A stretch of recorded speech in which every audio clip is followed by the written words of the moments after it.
teeth.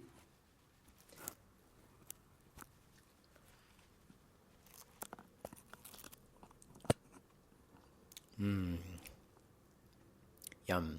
Okay. Welcome back. In this video, I'm going to speak into Scotty Scheffler's success. He's a golfer, for those of you uncertain, and use Tantra and Tony Robbins to explain how he's achieved being number one in the world for so long, and how you can achieve it too. Hello, this is an avocado. And my name is David William Pierce. I've been termed a Tantric Tony Robbins, some might say. And according to Google, Scotty Scheffler is number one ranked male golfer in the world, holding the top spot in the official World Golf Ranking as of February 22nd, 2026. He has held this position for over 140 consecutive weeks. That's wild. And has been named PGA Tour Player of the Year for 3 consecutive seasons. Suffice to say, top of his game. In a Sky Sports interview in 2025, he candidly revealed that being the top golfer is not a fulfilling life. Blade of truth. And winning only brings momentary satisfaction. He emphasized that for him, true fulfillment comes from his faith, his family, and being a father, rather than his professional accolades. So I was recently watching a video from Joe Hudson where he was reflecting, analyzing this interview of Mr. Scheffler, because Chris Williams, the modern wisdom man, suggested it to him. So in the interview, Mr. Scheffler's interviewer highlighted how uncomfortable players over the years have been being at the top, being number one. He went on to ask, what about you do you feel like makes you feel so comfortable? It seems like nothing really phases you. What about you makes you feel so comfortable? It seems like nothing really phases you. Joe, Mr. Hudson, in his analysis, labels Scotty as being a little uncomfortable with the question, and dare I be so bold as to say that that's not definitively true. We'd have to ask Scotty. But, and with the hundreds of top performers his video highlights him to have coached, Mr. Hudson is making a seasoned, educated guess, having noticed particular movements Scotty made upon receiving the question before giving his reply. Mr. Hudson is, too, a master of his craft. I don't know how many consecutive weeks, but... oh, interesting. But yes, a lot of respect and admiration for Mr. Hudson. Scotty's immediate response in the interview was, being number one in the world is a great accomplishment. Undoubtedly. To be ranked and recognized as the best in the world as a professional is one hell of an accolade and an achievement, not to be scoffed at. It is the epitome of social proof that the time and attention you've dedicated to your passion, to your craft, is being acknowledged by everyone who isn't you. Validation that cannot be given by oneself. I don't think it should be taken lightly, was his addition, before punctuating it with a but. He went on to speak into how his ranking, the social merit of past accolades, doesn't win him his next tournament. No matter what happens, he said, we're always on to the next week. Through my Tantric Tony lens, what Scotty is speaking into here is the value of presence. You've touched this state yourself, however fleetingly or incompletely, many times in your life. Maybe you can picture a time when you were fully present with yourself and your surroundings, relaxed, yet focused, expansive and free, yet grounded in your real situation, embracing the reality of what was right then right there, in that now, in that moment. My Tantra teacher, Christopher Harish Wallace, in his book Tantra Illuminated, speaks into this. In non-dual Tantra, this is called samavesha, awareness in which you are completely in tune with reality, immersed in your power. Scotty goes on in that interview to talk about how it's great and fun to win tournaments, but for him, the fun only lasts maybe 2 minutes before his attention shifts back to focusing on the next win. The feeling of winning sometimes only lasts a few seconds, he said, and it's exciting and fun, but it just doesn't last that long, he admitted. In Tantra, thoughts and emotions, part of the heart-mind layer in the Tantric teachings, are fleeting, like a cloud floating along the clear blue sky of consciousness, like an avocado just drifting through space. Even the pleasurable fun of winning as number one in the world at your craft, as Scotty is evidence to, doesn't last. And neither does the pain of a man can feel after his love's pregnancy ends in grief. Whilst the lived experience might be intense and the aftertaste may linger, whether for a few seconds or a few decades, change, dear friend, is inevitable. Tony Robbins speaks of the value of incredible pain and incredible pleasure as leverage, motivators that inspire us into action. In non-dual Tantra, pleasure and pain are simply beautiful parts of the human experience, sensation labeled by our brains. It's why being whipped can be torturous for some and fetishlicious for others. He's seen through the disguise of success, Joe shares in his analysis video.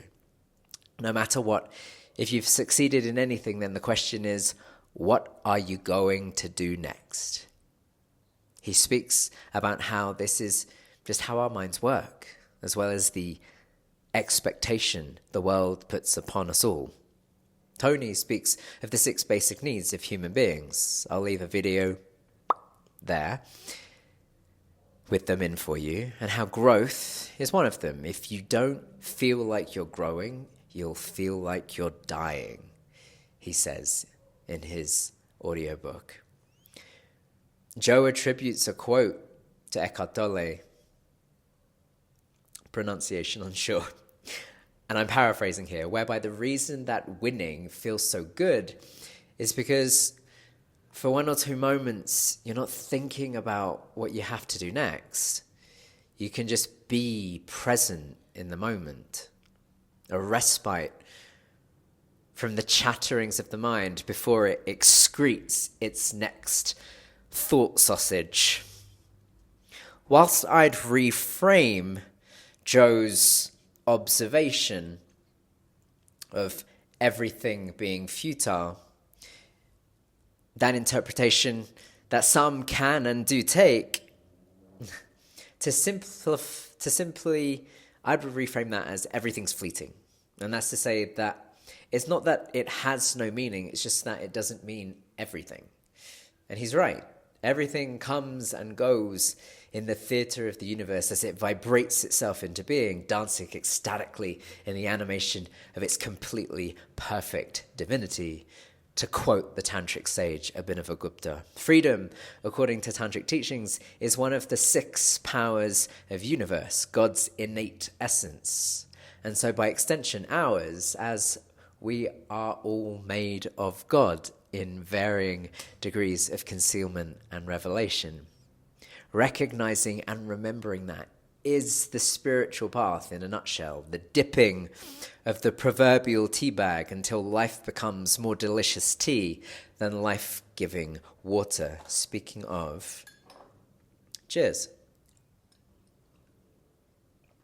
Freedom, then, isn't getting to do whatever you want, but choosing how you respond to what it is that you do, letting will, Iksha Shakti, guide you towards creative, playful expression of self through this body vehicle that we've been gifted. Scotty speaks into how he worked his entire life to become good enough at golf to win the Byron Nelson Championship at home, and how after celebrating his achievement with those he loves,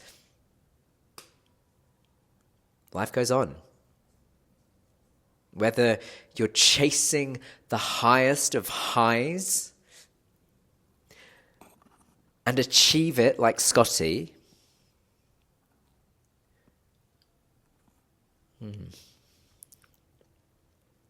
or suffering the greatest of afflictions known possible to man that a person could endure, like Viktor Frankl, or anywhere in between on that spectrum of human experience, life goes on. If you need to go to the moon to find your joy, you'll forever feel unfulfilled, Tony says. I'm paraphrasing. But if you can find it in a smile, then you'll be rich beyond your wildest dreams. And that's not to say don't reach for the moon. That's to say don't wait to get there before you find your smile, or nothing will ever be good enough for you. In Tantra, all mind-based suffering is the result of ignorance, taught under the name Impurity, Mala.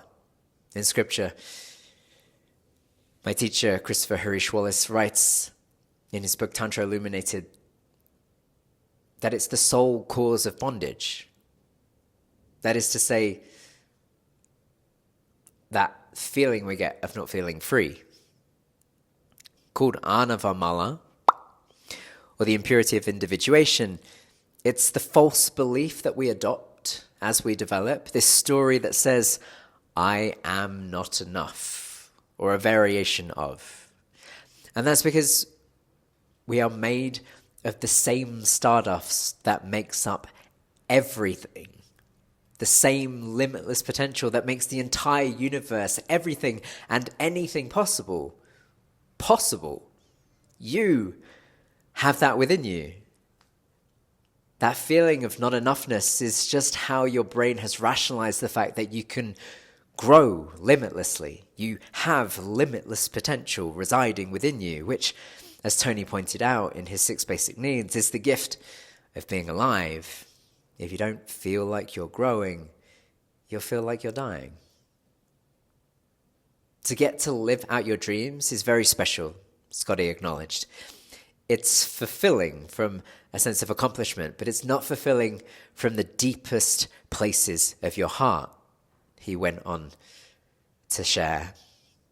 And this is why Tony speaks of contribution beyond oneself in a meaningful way, deciding how you play this game and choosing to be a team player as being the real secret to wealth and happiness in life. And maybe your team is you, and maybe your team is you and the person you love, or maybe your team is you and a team that competes internationally or helps you compete internationally to achieve that top of your game. That creating a quality life comes down to beliefs and values shared and the actions we take based on those beliefs. Why do I want to win this championship so badly? Scotty admitted to wrestling with, though admittedly didn't yet have an answer for. The win may last 2 minutes, but that's not what drives him. I'd say it's the realization of his potential that's fueling him. It's what's disciplined him and freed him to achieve his dreams, beyond his dreams, I imagine. God getting to express herself fully through him, playing with its powers of intent, understanding, and action, and enjoying it. That's just enjoying it. That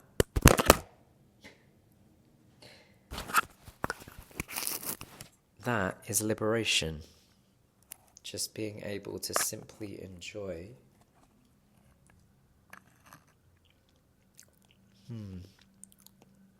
a salted, peppered, seasoned scoop of avocado.